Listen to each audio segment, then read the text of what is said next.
Hey guys, welcome back to the channel for another unboxing, and today I am doing one of my awesome clearance finds, which this week GameStop has been running an additional 50% off on all of their clearance items. And I was able to pick me up a couple McFarlane pieces this week, and the first one I'll be doing an unboxing for is going to be this Joker from the Dark Knight Strikes Again, or Dark Knight Returns, and basically the same book series. But this one, the Build-A-Figure set for this one comes with the horse for the Batman to ride on. Clearance price is $19.97, so after the discount, you're looking at $10. And I've been wanting to get this version of Joker for a while to add to my McFarlane Batman collection, so definitely happy to add that. There's a nice little shot of Batman back there with the completed horse. So 4 figures total. There's Batman, there's Joker, there's Superman, and there's Robin. And the ones I was able to pick up in the clearance buys this week was the Joker and the Batman. So at the end of the day, if all I ever get is those 2 pieces, I'm happy, because those are the 2 most important pieces out of this set for me. So I was very, very happy to grab these, and both got them for about the same price, $10 a piece, which is an absolute steal. So let's go ahead and again look over the box real quick. Again, the design of the Joker is very cool, big, what I like to call thick boy Joker. From the Frank Miller series, Joker was definitely a bigger character rather than the books where he's very petite. But here we go. This is it. Let's go ahead and rip into it, and let's just see if this figure is as good as I'm hoping it is. I mean, usually I don't find too many issues with McFarlane stuff. The ones I choose to open usually turn out to be pretty good. I mean, I've had a few that have just been kind of like, you know, middle of the road, like, it's okay. Or like that meme, it's alright. Or, you know, you have the guy going, woo! If you've seen that floating around on Instagram or TikTok, you know what I'm talking about. If you don't, then my bad for the poorly informed joke. But boy, this thing is, they wanted to make sure nobody got into these damn things. There's actually 3 tape tabs on here, one on each side and then one in the middle. So they were definitely being very thorough with securing these figures. Let's go ahead and get him out of the prison real quick. Do have the typical card and stand, which I'm alright with. Still have all my cards in one big stack, though. I definitely need to get them into some sleeves and maybe into a binder of some kind.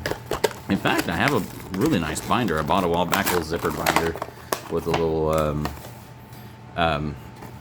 the cloth lined sleeves in it. So may end up just putting them in that, getting that thing used. But there we go, though. The card, very cool. Nice little shot of the Joker and Batman there. The little ha-has there in the background. But I do like the card, though. It's definitely nice that they decided to go with just some alternate art for the figure instead of just either a page from the comic panel or something like that. So, but let's go ahead and we'll start by getting the horse parts out of here first. So this is going to be the head of the horse and the saddle. I don't know, though, now that I've got 2 of the 4 figures, I may just be tempted to go ahead and try to track down the other 2, maybe somewhere on clearance, or even maybe search the web and see if I can find one on a deal ski somewhere. But let's go ahead and get Joker out of here now. He looks like he's only got 1 restraint on him. It doesn't look like his ankles or his legs are tied down, so it should just be this one here in the middle. Get that loose. There we go. Nice and easy, or at least I say it's easy. There we go. Joker is free. So this Joker comes with a knife. Doesn't look too bad, you know, standard knife. Straighten out my little mat here, and then of course an open grip hand as well. Not too shabby. 1 second. Sitting here trying to make videos and totally forgot to plug the charger in for the phone. Would have been a terrible idea to kill the video because of a dead battery. Alright, so right away, it definitely looks better out of the package than in the package. I do like how they do have the tone difference between the white of the jacket and the white of the pants. I do appreciate that. The jacket is rubber goods, and of course so is tie, so you can kind of pose it around if you need to, or even maybe tuck it inside the jacket if you want. The face scan is actually not bad either. Not bad. Very nice paint application on the hair, which I can appreciate. Very big jawline and facial structure on the head, which is very standard for the Frank Miller design style. So that's definitely on point. You can see inside of his suit there, though. That's a little questionable. You can kind of see right through there and see the purple of the shirt underneath, which the shirt is completely molded on, so there's not like the collar's rubber or anything like that. But you can see the sleeves of the shirt coming out the cuff, which I'm okay with that. That right there is a little questionable. Probably like that on both sides, but yeah, it's kind of a small detail, so I'm not going to nitpick it too hard. This hand seems a little bit loose, which is a little odd considering it's not really the hand that's swappable. And it does only have one swappable hand, not two. Which of course it's going to be for this one, which is the closed fist, so that's pretty expected. So let's go ahead and pop that off and let's see how smoothly that swaps out. Alright, that's good. This wrist joint is nowhere near as loose as this one, so that's okay. I mean, even this was not like, it's not like flop over if it's got too much weight in the hand loose, but it's, you could definitely feel, especially like right there in the rotation, like it is kind of loosey-goosey. So that's a little bit of a downer, but I don't see myself necessarily doing too much posing with that hand, so I think it should be fine. Next up, we got the shoes. Love that. Those look really nice. Even got the toe articulation on those, which is really cool to have those on that. But very nice dress style shoes. I like that. Ankle joints feel nice and solid, not too loose, which is good. The knee joints are very tight. Ratchet joints. Single joint.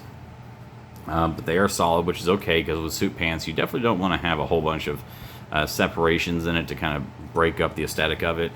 When it's like that, it does appear a little bit cleaner than it should. The waist does have some motion in it as well, even though it seems like the figure naturally kind of hangs to the right, or your left if you're watching the video, almost like he's kind of got his weight shifted over on that leg. Which, actually you can kind of see that in the way the, I don't know, like kind of the bends in the fabric of the jacket are. It almost implies that automatically, but it naturally sets like that. So that's kind of cool. You can even tell by the angle of the shoulders too. So I like that. That's actually kind of a interesting little twist and touch on it. I like that. You can even see it across the back there. Perfectly straight, and yeah, you can see shoulder adjustment right there. So typically this is probably going to be the arm you end up having up or raised or using to hold the knife. Which, man, the hand's actually really too big for the knife, to be honest with you. It's going to fit better in this hand, actually. This hand's definitely got a smaller grip to it. The handle on the knife is completely rubber, so it's going to be flexible enough to get it in there, but it's more of like you're going to have to, it looks like you're going to have to kind of pry the fingers a little bit to get that. It's a very tight fit. Maybe slide it in rather than try to squeeze it past the fingers. Yeah, I kind of wish I had a solid handle on it. Might be a little easier to get in there, but actually once it's in there, that's actually not bad. So yeah, I guess I could take that. Yeah, that's not bad. Kind of give it a to be or not to be. Some Joker over here doing some Shakespeare. Head does not have a lot of movement to it, and it's very tight, so you can turn it, but it's stiff as hell. Double jointed elbows, so you got a lot of motion, range of motion with the arms there, which is fine. I don't know how much you really want to go with that in terms of bending the arms, but the double jointed elbows are an option. And again, the jacket is totally rubber goods from top to bottom. You can feel it kind of when you push in on it. It's not just panels of it that are rubber. Obviously the sleeves aren't; those are molded on. But the actual torso section of it is definitely rubber. Motion in the hips, very fine, good and tight. This side's a little bit looser, but not enough to cause concern, which is good. And it's actually a pretty heavy figure, surprisingly. Like, the actual weight of the figure is pretty nice. See, and I think that might be an issue because the ankles didn't feel too loose, but now that I'm actually trying to stand them up on them by themselves without the stand, it's having a hard time holding the weight without the ankles wanting to shift. That's a little concerning. I actually have a little bit of beef with that. I mean, look at it. I mean, and it's not like it's falling over because I'm just not standing upright. Like, literally the weight of it's just carrying it over, and the ankles are just going with it. So, yeah, I don't know about that. Yeah, that's questionable. Not a fan of that at all. Let's get the stand, see if we can get at least one of the feet on it real quick, and see if that will maybe help the process. Because, yeah, standing it without the stand could definitely be an issue. And it may just be one of those things where I just may be the only person who's got one with this problem. Okay, so we got it's definitely able to stand a little easier with the stand on it. But I feel like if you don't have that there, kind of helping support the front of the toe while it's anchored in on the back, that weight is just going to shift every time, and it's going to keep falling over, which can be a problem if you have it in your DTOV. Other than that, man, aesthetically, this figure looks really nice. Like, I really like the way the look and feel of the figure is very, very nice.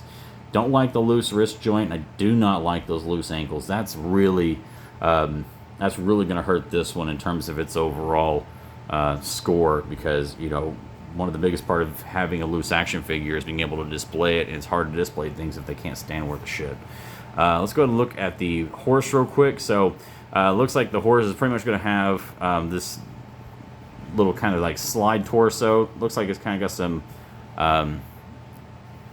I guess, some ratcheting there, some gears that as you slide it in will kind of help lock it in place. So that's good.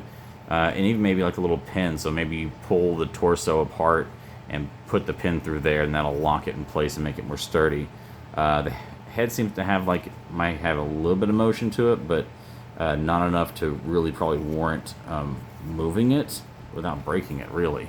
But it looks good, though. The actual look of the horse head is really solid, and I definitely like the design of the straps on the head. Those look really good, and the strap is completely rubber goods, so you can put that in Batman's hand or whoever's hand if you want to put them on the horse. That's pretty nice. Let's go ahead and look at the saddle just real quick. Again, rubber goods, paint applications very nice. You even kind of got some little deco there, and little etchings on the leather, which is pretty cool.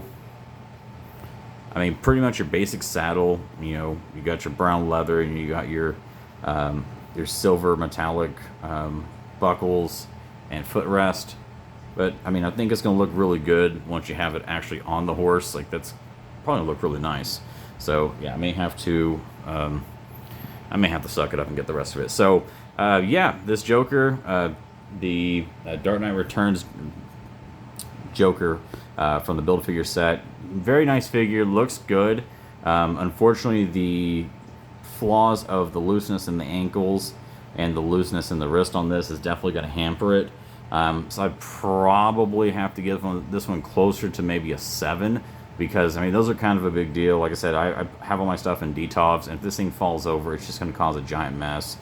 So I don't know, I may have to just put it in one of the corners, lean it back just a little bit, just to avoid any type of catastrophe with it falling over. But guys, that's going to wrap it up for this video. Thank you for checking it out. Remember to follow me on Instagram at CollectingRaj.